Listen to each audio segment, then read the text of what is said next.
शादी.com का आज ही डाउनलोड कीजिए।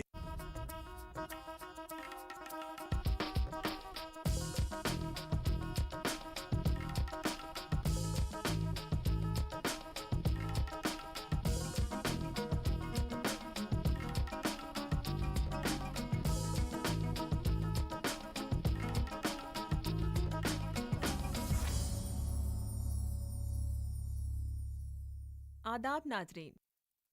उर्दू के तख्लीकी शोरा और कलमकारों ने इस ज़बान को अदबी ख़जाने से मालामाल कर रखा है। उर्दू अदब में हमेशा से ही शायरी का ग़ल्बा रहा है। इस सनफ़ ने रोज़े अव्वल से ही अपने इर्द गिर्द सामाईन और क़ाराइन की भारी तादाद देखी है। अल्लामा इक़बाल, मीर तक़ी मीर, मिर्ज़ा असदुल्ला खां ग़ालिब, दाग़ दहलवी, ये वो शख्सियात हैं जिनके नामों की आवाज़ कानों में पड़ते ही अल्फाज के सुर बजने लगते हैं, उंगलियां थरकने लगती हैं, ज़बानें गुनगुनाने लगती हैं और ज़हनो क़ल्ब एक ऐसी तख्लीकी कायनात की सैर को निकल जाते हैं जहाँ से क़याम करना भी मुश्किल होता है और जहाँ से वापसी भी तकलीफ़देह होती है। ये हमारा फ़र्ज़ है कि हम अपनी तमद्दुनी, सक़ाफ़ती और मज़हबी मिरास की हिफाज़त करें।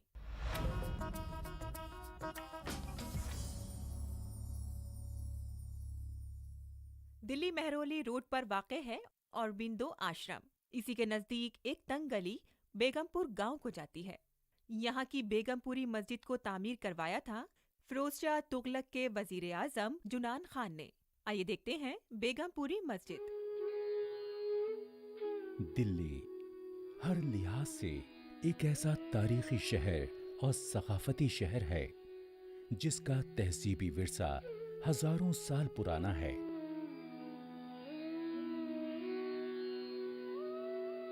जिस तरह किसी भी तहजीबी और सकाफती शहर के नुमायां और मुमताज होने के बेशुमार हवाले होते हैं, उसी तरह दिल्ली की शोहरत के मुतअद्दिद ज़ाविये हैं।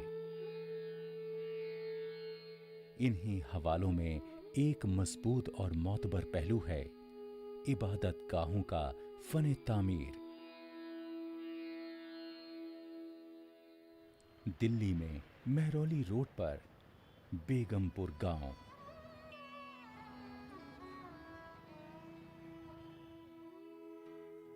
इस गांव के बीच में बेगमपुरी मस्जिद वाक़े है, जो कि उन 7 मस्जिदों में से एक है जिन्हें फ़िरोज़ शाह तुगलक के वज़ीर आज़म खाने जहां जुन्नान खां ने तामीर किया था। फ़न सक़ाफ़त का एक दिलकश नमूना बेगमपुरी मस्जिद, जिसका वसी व अरीज़ सहन मेहराबी दालानों से घिरा हुआ है।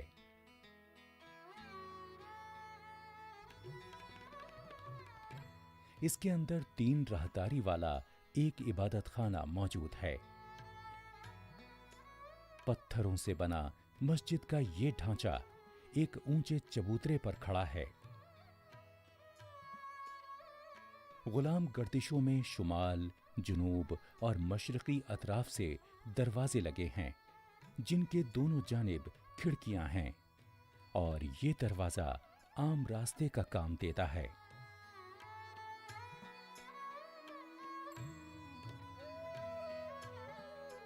इबादत गाह का सामने वाला हिस्सा 24 मेहराबी दरवाजों में बटा हुआ है।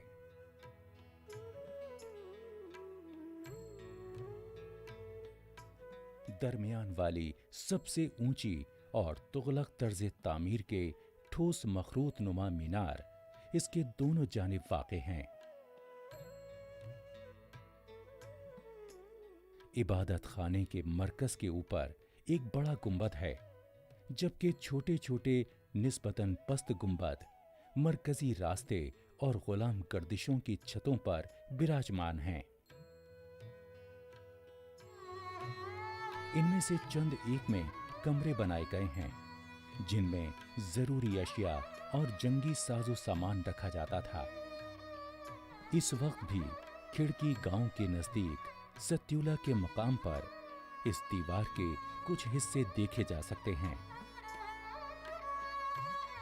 जो ही इंसान मस्जिद की तरफ बढ़ता है, उसका वसी नुकीला गुंबद बड़े दरवाजे से अचानक नमूदार होता है। इसमें दरअसल 44 छोटे छोटे गुंबद थे, लेकिन इनमें से कुछ या तो गिर चुके हैं या फिर गिरने के करीब हैं।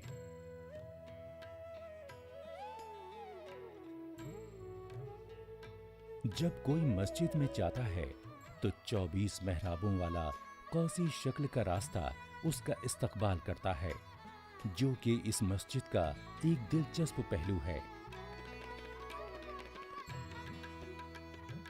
ये मस्जिद वाकई सलातीनी दौर की एक शाहकार है।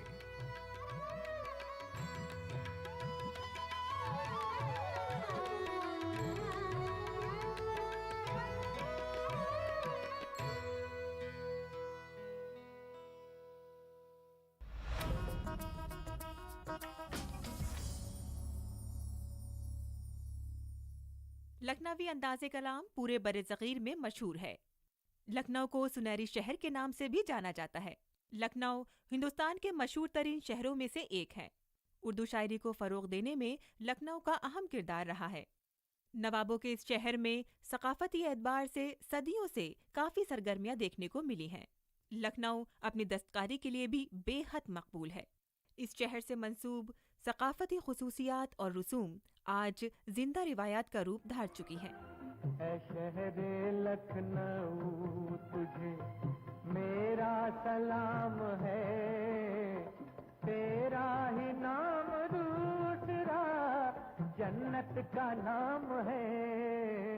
ऐ शहरे लखनऊ एक सुनहरा शहर, हिंदुस्तान के मशहूर तरीन शहरों में से एक। लखनऊ में जो ही आप दाखिल होते हैं तो आप दूर से ही लखनवी तहजीब की एक भीनी भीनी सी महक महसूस कर सकते हैं।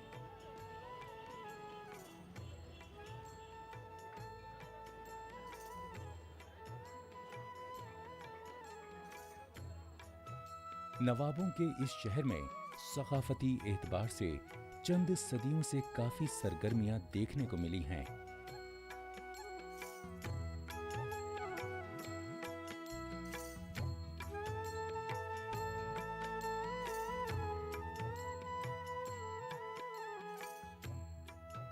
लखनवी अंदाज़े कलाम जो पूरे बड़े सगीर में मशहूर है, वो यहाँ का खासा है। अगर इस शहर से मंसूब कई सकाफती खुसूसियात और रसूम आज जिंदा रिवायात का रूप धार चुकी हैं, तो उसका सेहरा अवध के नवाब के सर जाता है।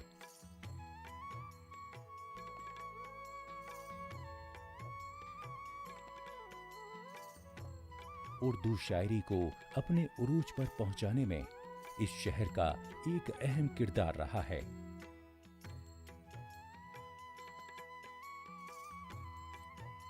यही वजह है कि लखनऊ को आज सुनहरे शहर के नाम से भी जाना जाता है।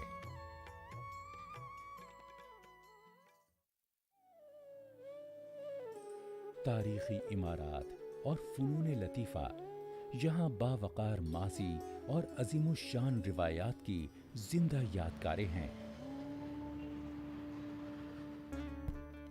सदियों से लखनऊ अपनी दस्तकारियों की वजह से मशहूर रहा है, जिनमें दिलनशीन चिकनकारी भी शामिल है।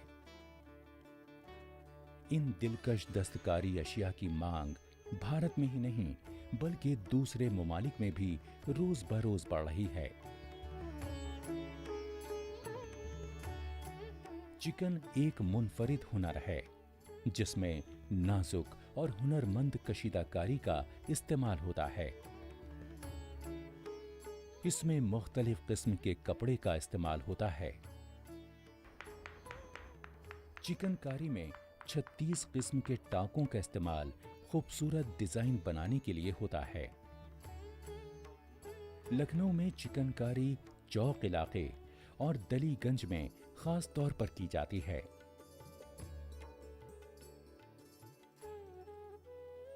चिकनकारी के अलावा जरदोजी और कामदनकारी के लिए भी लखनऊ करबो जवार में मशहूर है। ये कशीदा कारियां सोने और चांदी के धागों से साड़ियों, दुपट्टों, लहंगों, चोलियों, टोपियों और जूतों वगैरह पर की जाती हैं। लखनऊ कदीम जमाने से जेवरात और रोगनकारी के लिए भी जाना जाता रहा है। दिलकश चांदी के ज़ुरूफ भी काफी मकबूल हैं, जिन पर शिकार करने के मनाज़िर, सांप और गुलाब वगैरह के नुकूश होते हैं।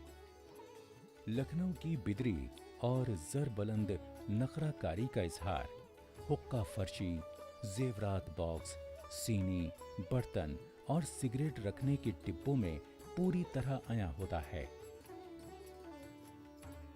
लखनऊ की खुशवज़ा ज़रूफ साजी एक और शोबा है जो सारिफीन की तवज्जो का मरकज है।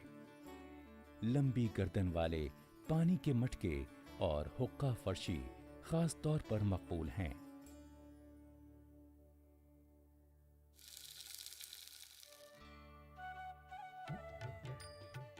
लजीज और शाही पकवानों में लखनऊ को शोहरत हासिल है।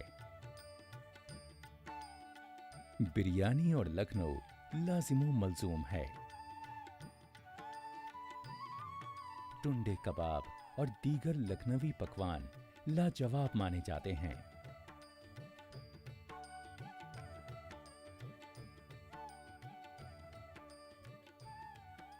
लखनऊ इत्र या मुश्क के लिए भी मशहूर है। 19वीं सदी से लखनऊ ने मुख्तलिफ खुशबुओं से इत्र पैदा करने के कामयाब तजुर्बे किए। मुख्तलिफ किस्म के खुशबूदार पौधों, जड़ी बूटियों, मसालों, संदल के तेल, फूलों और पत्तियों से हासिल की गई लखनवी खुशबुओं में खस, केवड़ा, चमेली, ज़ाफ़रान और अगार शामिल हैं। लखनवी पान, जर्दा और खमीरा सार्फिन की अव्वलीन पसंद है। ये शहर पतंग साजी के लिए भी मशहूर है। पतंगबाजी ने सिर्फ लखनऊ में दर्जा कमाल हासिल किया। नवाबों की सरपरस्ती में इस फन ने काफी तरक्की की और कई अक़साम की पतंगें और धागे वजूद में लाए गए।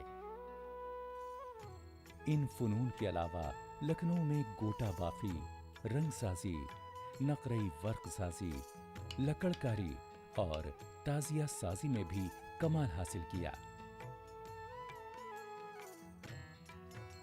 लखनऊ हमेशा की तरह आज भी एक बारौनक शहर है और यहाँ की मखसूस रिवायात और मीरास इसकी अजमत को चार चांद लगा रही हैं।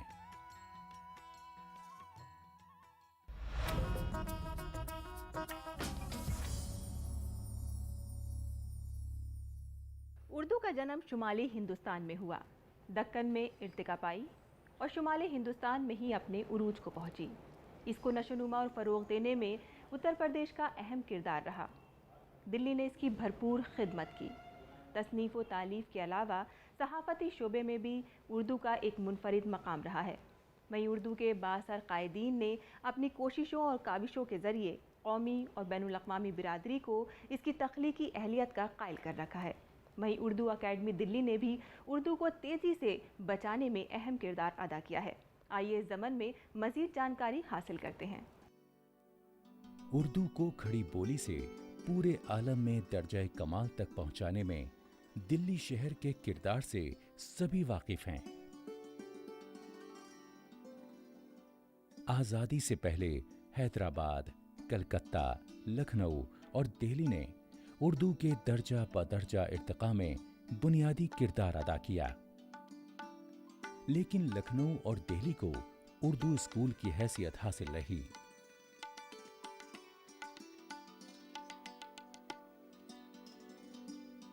दोनों स्कूल वबस्तगाने उर्दू का मर्जा और मरकज थे।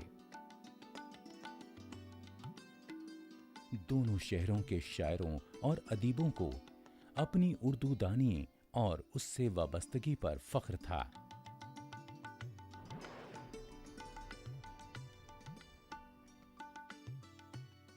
आजादी के बाद उर्दू दोस्त इंतहाई बेबसी के साथ उर्दू की दर्दनाक सूरत हाल देखकर खून के आंसू रोते रहे।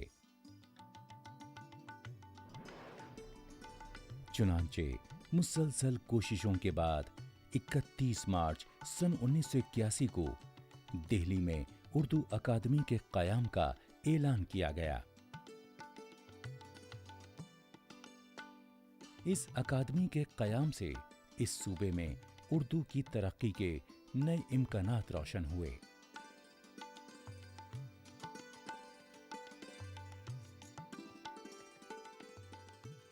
उर्दू अकादमी दिल्ली ने उर्दू को ज़वाल से निकालकर इसको नई नस्ल तक पहुंचाने का जो काम हाथ में लिया है वो काफी सराहा जा रहा है। उर्दू अकादमी दिल्ली ने एक मॉडल के तौर पर काम करने की कोशिश की। अकादमी का दायरा कार काफी वसी और मतनू तैयार किया गया। इसके बुनियादी मकासद में दिल्ली शहर की अदबी तारीखी अहवाल को इसकी सकाफती और समाजी जिंदगी के मुख्तलिफ पहलुओं से मुताल्लिक दस्तयाब तारीखी और दस्तावेजी मवाद को मुरतब किया गया।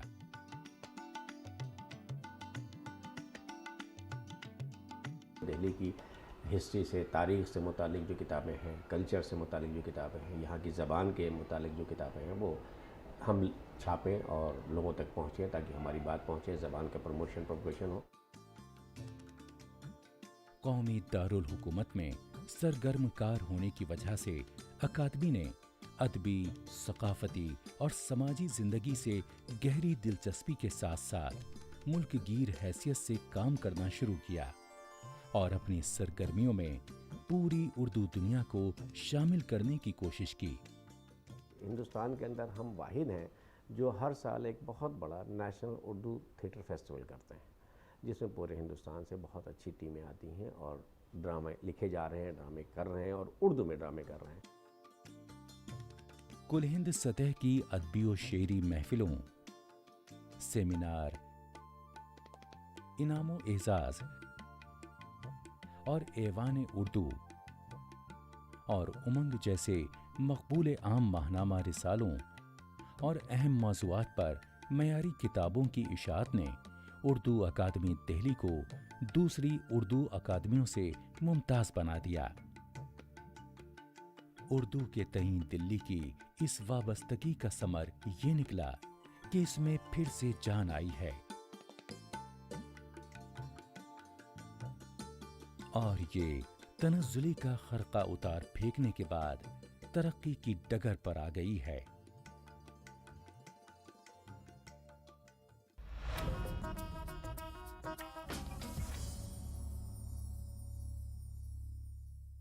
कागज, ये लफ्ज़ सुनते ही हमारे जहन में किताबों का अक्स उभर आता है। हमारी तहजीब व तमद्दुन, हमारी तारीख, हमारा अदब, हता कि हमारे मजहबी सहीफ़े अगर आज हमारे सामने ज़िंदा हैं तो ये कागज़ का ही करिश्मा है। हमारे मुल्क में कागज़ बनाने की एक रिवायत है जो सदियों पुरानी है। वहीं मोहम्मद हुसैन कागज़ी रिवायती कागज़ बनाने की हुनरकारी का शायद आखिरी कारीगर है। ये सनत कागज़ी ख़ानदान की कोशिशों और अनथक मेहनत की वजह से आज भी जिंदा है और हमारी मिरास का अहम हिस्सा है।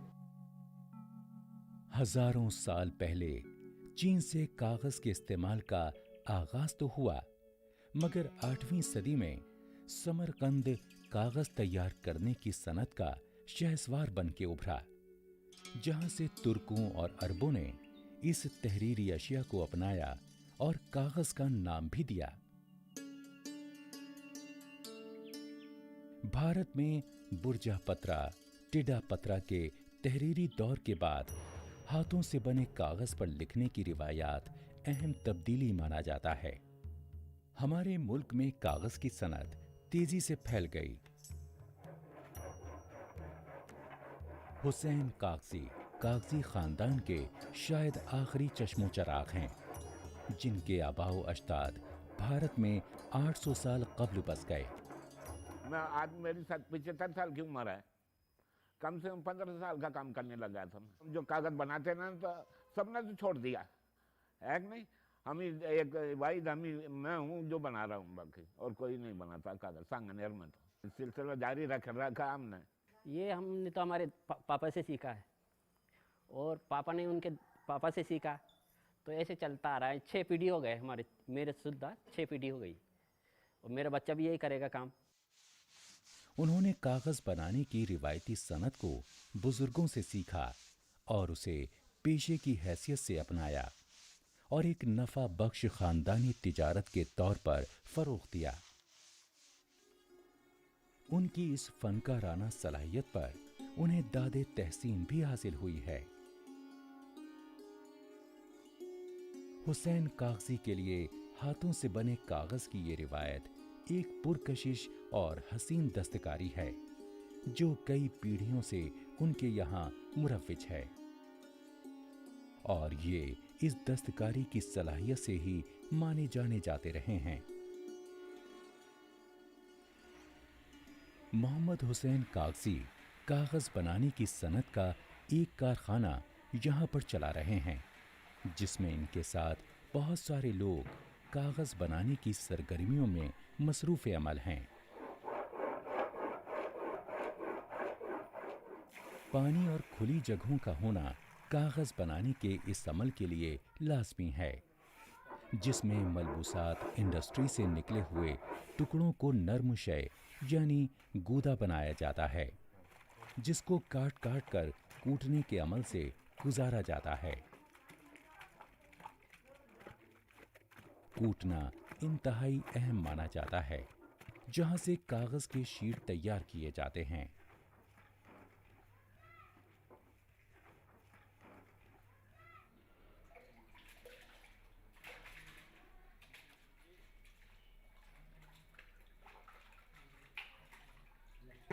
लकड़ी से हम इसको लेवल करेंगे बराबर।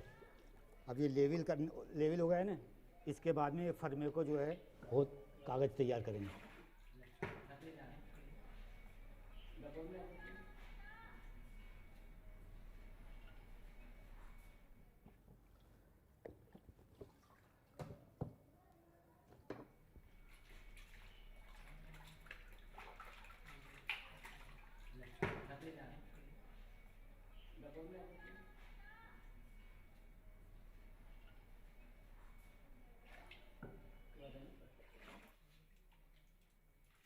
हमने इसको कागज़ बना लिया। कागज़ बनाने के बाद में इसको छपरी के ऊपर खांसी रख दी। खांसी रखने के बाद में पत्थर रख दिया। पत्थर रखने के बाद में पूरी रात रखा रहेगा। फिर सुबह पत्थर उतारने के बाद में इसको बाहर निकालने के बाद फिर दीवार पर एक एक कागज़ चिपकाया जाएगा।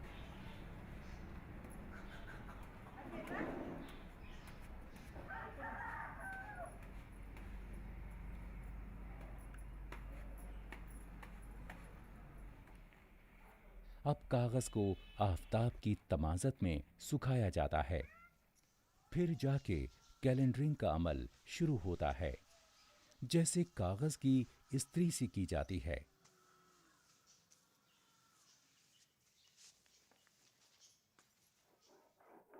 टेक्नोलॉजी की जदीद कारी से गो के इस नायाब सनत को धचका सा जरूर लगा, मगर हुसैन कागजी ने इन मुश्किल हालात में न सिर्फ अपने माश को संभाला बल्कि इस कीमती हुर्फत को जिला बख्श दी।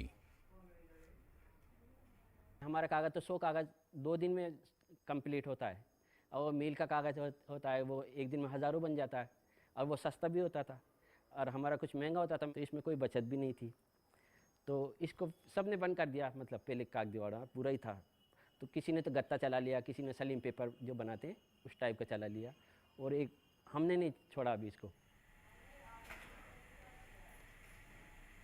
माहौलियाती कसाफत के पेश नज़र 1920 की दहाई से जो मुहिम चली, उसके पस मंज़र में ये माहौल दोस्त सनत एक बेहतर मुतबादिल के तौर पर उभरी।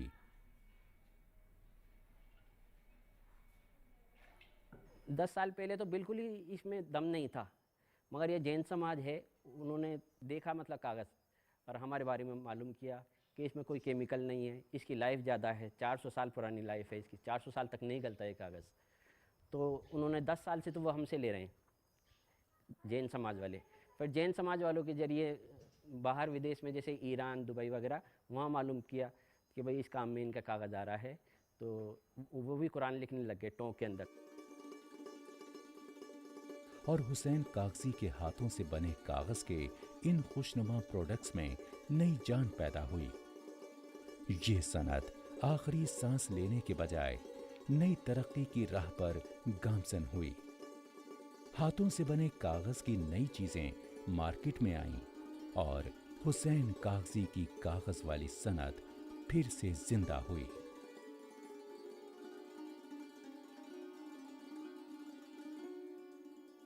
हुसैन कागजी का ये मुख्तसर सा तारुफ हमें हमारे हसीन और जमील मासी का भी तारुफ कराता है। तहजीबी और सकाफती मिरास का ये सफ़र अगले एपिसोड में भी जारी रहेगा। अब इजाज़त दीजिए, खुदा हाफिज़।